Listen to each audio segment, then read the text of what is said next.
This is Nick. This is Jack. It's Thursday, the new Friday, June 27th. And today's pod, this is the best one yet. It's a TBOY. The top 3 pop business news stories you need to know today. I mean, Jack, stocks are at all-time highs. You're looking fantastic. This pod looks amazing. Should we just get right into it? What do you think? Let's get right to it. Let's get right to it. 3 stories for today's TBOY. What do we got, Jack? For our first story, Rivian just got a $5 billion check from Germany's Volkswagen. Because you don't test drive electric cars, you test drive their apps. For our second story, Delta Airlines just launched their first ever luxury massage airport lounge in JFK. Jack, you get my left shoulder over here? Because Delta is now DINK Airlines. Delta is now officially DINK Airlines. And our third and final story, McDonald's, Starbucks, and Wendy's all just launched value meals for the same exact price. $5. $5 because this summer is hot deal summer. But Yetis, before we hit that wonderful mix of stories, It's got big deal energy. I have a trivia question for you, Nick. What are the 2 most valuable companies in the world right now? Oh, Jack, checking the whiteboard over here. It is not NVIDIA. It is Apple and Microsoft. Apple and Microsoft. Together, those 2 companies are worth $6.5 trillion, trillion with a T. Together, those 2 companies are worth 752 lifts. Nick, that $6.5 trillion is more value than the entire stock market of the United Kingdom, the entire stock market of Germany, of France, even of China. Combined. No, not combined. Not combined. But still, Apple and Microsoft are worth more than every single stock market in the world except for the United States of America. Apple and Microsoft are worth more than all the stock in China, all of them combined. And those 2 largest companies on the entire planet are both run by 2 gay men. That's right. 2 openly gay men run the 2 most valuable companies in the world. We'll explain. Jack, let's sprinkle on some context, baby. Yeti's Apple CEO Tim Cook joined Apple back in 1998 before the iPod was an idea. That proud Alabaman is also proudly gay because Yes, in 2014, he became the first ever Fortune 500 CEO to come out as gay. Or as he put it 10 years ago in that epic Bloomberg piece, he is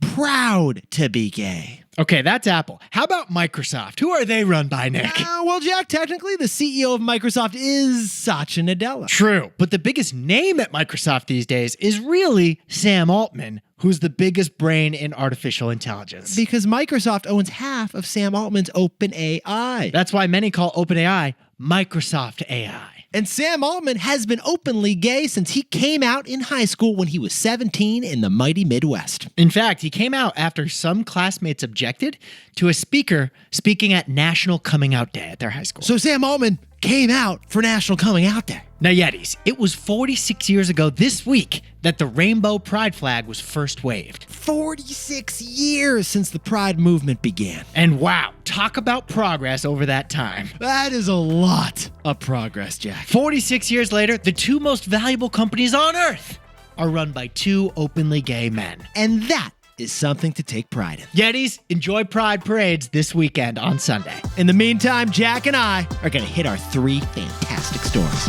15 years before this song, 2 boys from the Northeast met in a dorm. They had an idea that caused a cultural storm. It's the best one yet, but the best is a norm. Jack, Nick, that's it. I don't even think they need to practice. 50%, that's a fat tip. TBOY City on your at-list. If you know, you know, cause we ready to go. We can't wait no more, so just start the show. Start the show. For our first story, Rivian surged as much as 50% yesterday because it's got a brand new sugar mama. Sugar Mutter, actually, Yeah. because Volkswagen is investing billions of dollars into Rivian. Because what Volkswagen really needs right now is just a working computer. Yeah, you just need a computer, Volkswagen. But Jack, the number one issue facing electric cars right now, what is it, man? It's that you're EV curious. You're not EV committed. And that is why electric vehicle sales growth has slowed in the last year. And that's why 2 electric car brands have filed for bankruptcy. Lordstown Motors and Fisker. Even Rivian, the hummingbird of the electric truck and SUV market, is looking vulnerable right now, Jack. Rivian stock is down 90% from their all-time high. because they lose $39,000 on every car they sell. They're losing 39 grand on every single car. That's not sustainable, man. They are not enjoying economies of scale yet. No, they are not. And that's why just a year ago, we calculated that Rivian only had 8 quarters of cash left before it would go bankrupt. Yeah, with only $7 billion of cash left, Rivian's multi-billion-dollar losses each quarter were quite concerning. But here's the news, Yetis. Volkswagen just swooped in to save Rivian like a diesel-powered superhero. Volkswagen will invest $1 billion into Rivian today, with $1 billion more dollars coming each of the next 4 years. That's $5 billion total to build electric cars together in a joint electric car venture. $5 billion. Are those Deutschmarks or dollars? Well, Volkswagen either way just became Rivian's sugar mama, baby. Yeah, they did. Volkswagen is opening up that fat German checkbook to save this American EV, basically number 2 Tesla company. It's like Volkswagen is the Demi Moore to Rivian's Ashton Kutcher. Can we say that? I don't know if we can say that. Demi, we're sorry. We hope that was okay. In the meantime... But Yetis, here's the key about this deal. Volkswagen didn't buy Rivian for its wheels or its chassis or even Rivian's electric motor. Volkswagen is buying half of Rivian for Rivian's brain. Because Volkswagen doesn't want Rivian's hardware. Volkswagen wants Rivian's software. Because Yetis, Nick and I know we both own an electric car. It's not really a car. It's really a computer on wheels. It's a computer on wheels, and the software in that computer happens to be Volkswagen's biggest weakness. Ever since Volkswagen launched their ID.4, which is their flagship electric SUV, it has been infested with software bugs. We read all the articles. Like The Verge, they called Volkswagen software buggy. Bloomberg called the Volkswagen software clumsy. And Auto News called it obnoxious. I call it sometimes infuriating. Because besties, Jack jumped in TBOY style. He actually got one of these Volkswagen electric cars. I still have it. Jack, can you spill a little tea about what the experience is like with that thing? The car parts of the car work really well. Like the brakes, the steering, the engine, the acceleration. It's all very good. The infotainment screen, the app, the charging station and connecting with the car, basically the technology is extremely frustrating. Like Yetis, when Jack has to open the app to like get into his electric car. Let me interrupt you. I have to put in my username and password. Then it has to scan my face with Face ID. Then I have to input a PIN, a 4-digit PIN. And only then can I get in. And every single time I open the app, it makes me do all those things. And then it's like, Jack Kramer, are you a human or not a human? Please click here, and check off all the fire hydrants. Way too much security. Like, if the phone's unlocked, the app should be unlocked. Now, Yetis, that's the problem with the software at Volkswagen. But the way Jack and I see it, in any good deal, both sides should get what they need. In this deal, Rivian needs cash, and that's what it's getting. A $5 billion sugar mama. And Volkswagen needs an IT guy, and that's what it's getting. Rivian's computer brains. According to the Financial Times, Volkswagen will receive immediate access to Rivian's electric vehicle software for use in its own cars, its Volkswagens and its Audis. Just in time for Jack's lease to be expiring. So, Jack, what's the takeaway for our buddies over in the car industry? You can't just test drive a car anymore. You need to test drive the app. Yetis, the most important element of an electric car is actually the app. You need an app to charge the car, to find the charger, to get in the car, to check the battery. You need an app for basically everything in an electric car. Now, you can use an electric car without the app. But if you did, you'd be missing out on a lot of nice tech features. And that is why 90% of electric car owners use the app with their car. 90% are daily active app users. Tesla's app is so popular among Tesla owners, it is one of the top 30 lifestyle apps in the entire App Store. That Tesla app, it is literally your key to the car. Like, Jack, we unlock our car with our phone because the app is the key to Tesla. That's it. And you can do it remotely, which is nice. Like, I'm like 5,000 miles away right now, but I could open the car actually, Jack. So Yetis, if the car is becoming a computer on wheels, then the app is just as important as the engine is. And that is why you need to test drive the app. And that is why Volkswagen just invested $5 billion to buy half of Rivian. For our second story, just as CNBC declared Delta the luxury airline of America, Delta just opened a lounge at JFK with ice globes and free massages. Ice globes. I had to Google it too. Oh, Not too shabby. Yeah, it is. The secret to Delta's success is something Nick learned in high school lacrosse. College lacrosse, but we can say either one.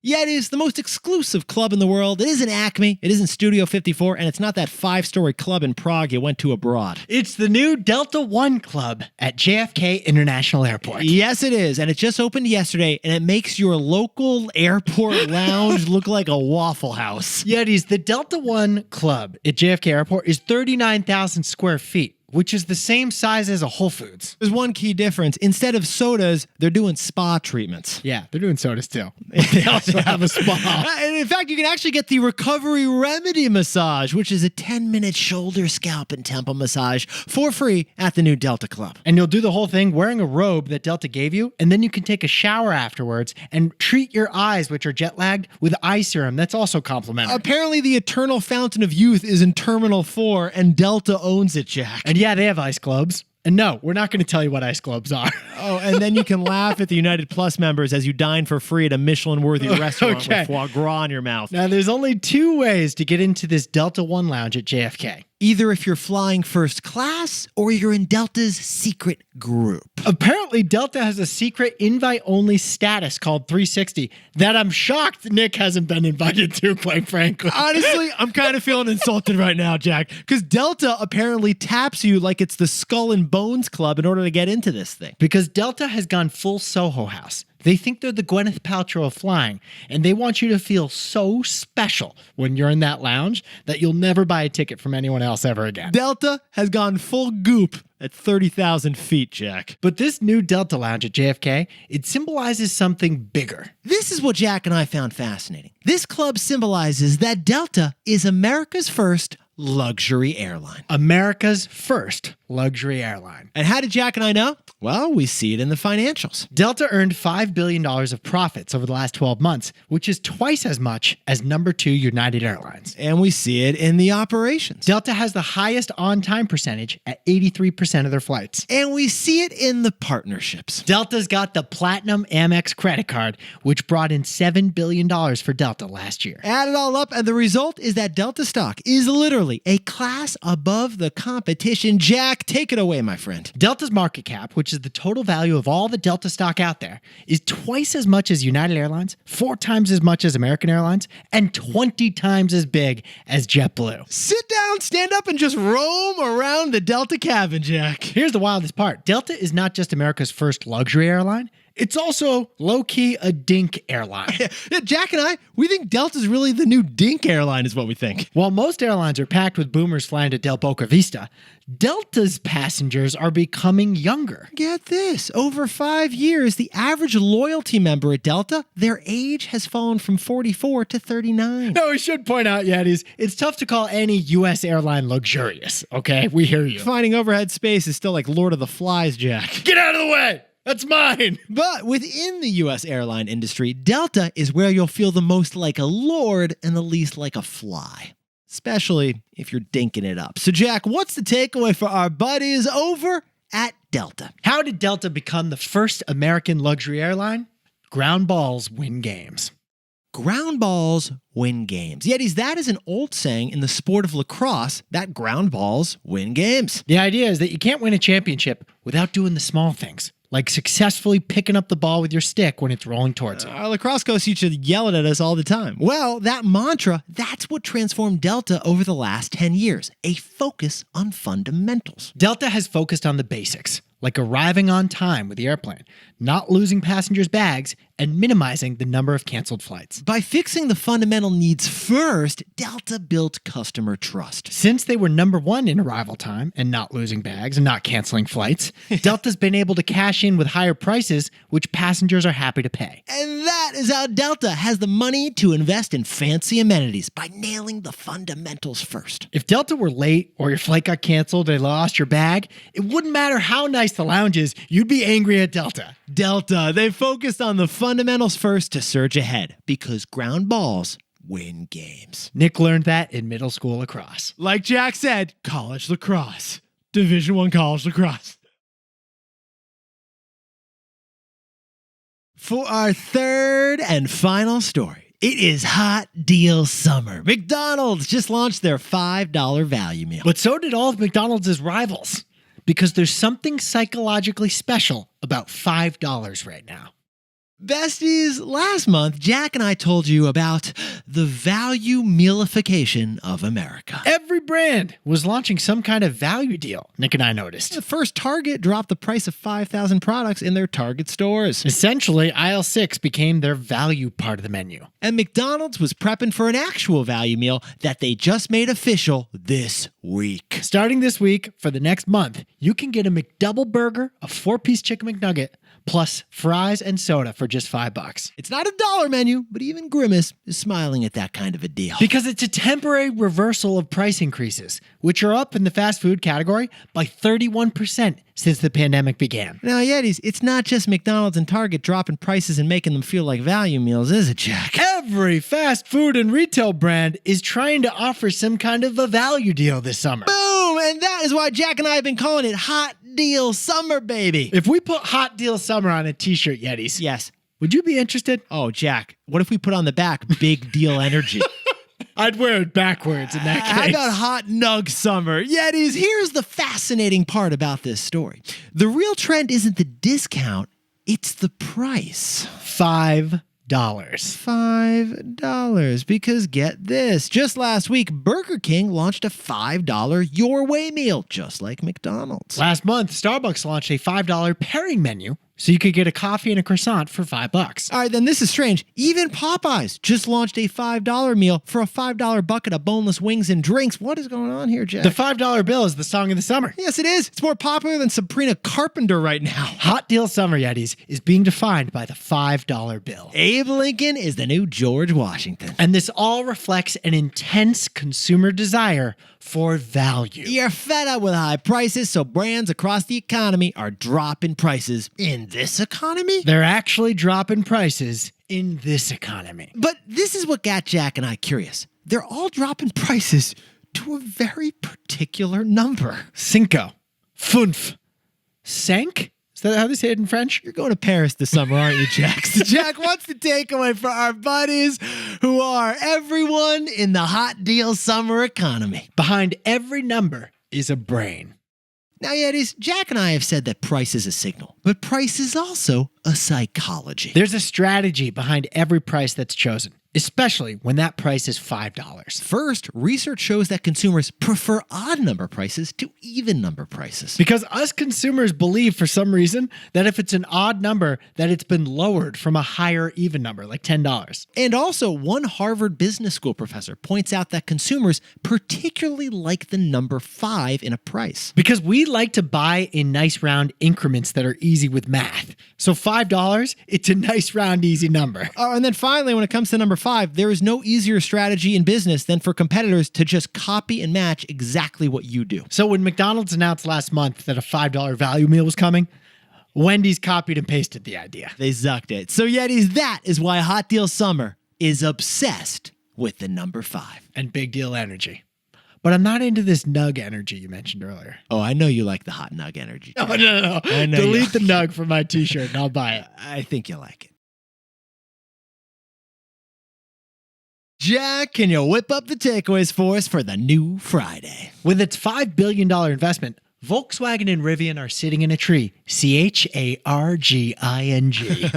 Because you can't just test drive the car anymore. You have to test drive the app. For our second story, with Delta's new Spa Lounge at JFK Airport, it's officially America's first luxury airline. Because ground balls win games, and Delta did it by focusing on the fundamentals. Now, it's the DINK airline. Ground balls win games. Nick learned it in Pee Wee lacrosse.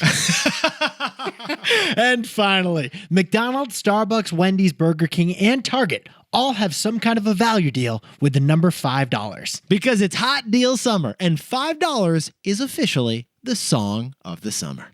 But Yetis, this pod's not over yet. Here's what else you need to know today. First, tonight is the first presidential debate of the season on CNN. No props allowed. There will be no audience. And if it's not your turn to speak, you are muted. It's actually the earliest ever debate in presidential history, partially because so much early voting happens. Doesn't make sense to have a debate in October when a bunch of people have already voted by then? And second, Shein, the fast fashion app icon, has confidentially filed for an IPO in London. Shein, which had a $66 billion valuation in the private market, is powered by real-time Chinese manufacturing. And it appears Shein chose London and not New York for the IPO because of tensions between America and China. And finally, Ferrari just announced their first electric car. Comes out next year for a price tag of $5. Sorry, $500,000. But the big question, how will the ultimate sports car sound in electric? The CEO of Ferrari said this car will have some kind of a roar, which Ferrari engines are known for. They're not going to recreate the sound of a gas engine, but they're going to do something a little freaky. Most electric motors purr like a cat. Yeah. We think Ferraris may purr like a lion. That's not lionish, Nick. Come at us, Ferrari. Now, time for the best fact yet. This one whipped up by Jack and me because we'll be watching The Bear Season 3 tonight on the premiere. I should be clear, this isn't an ad. Nick and I are just big fans of the show. We're just going to watch the show. We're going to watch the show. The Emmy-winning show about working at a Michelin star restaurant in the back of the house. It kicks off tonight, but here's the wild thing, Yetis. The biggest fan of the show The Bear may actually be an olive oil. Because Frankie's Olive Oil is a brand from a New York restaurant called Frankie's 457, which Nick and I have dined at together. Yeah, we have. And it turns out they used that olive oil on the show. People saw it, and it sold out nationwide last year. Unclear if that was a paid marketing promotion on purpose, but Frankie's Olive Oil is hoping they're in season 3. Frankie's Olive Oil apparently was the star of season 2, and it could be the star of season 3. Yes, chef. Heard, chef. Yetis, you look fantastic today. And remember, the best way that you can help grow the pod is to tell a buddy, HYHTBOY. Have you had the best one yet? And then check us out on YouTube. We have a link in the episode description. You can see how uncomfortable Nick got when I insinuated that he did not play college lacrosse. Hey, Yetis, our whole YouTube page is free because it's Hot Deal Summer. With big deal energy. Don't drop the nugs. And Hot Nug Summer. Jack and I will see you tomorrow.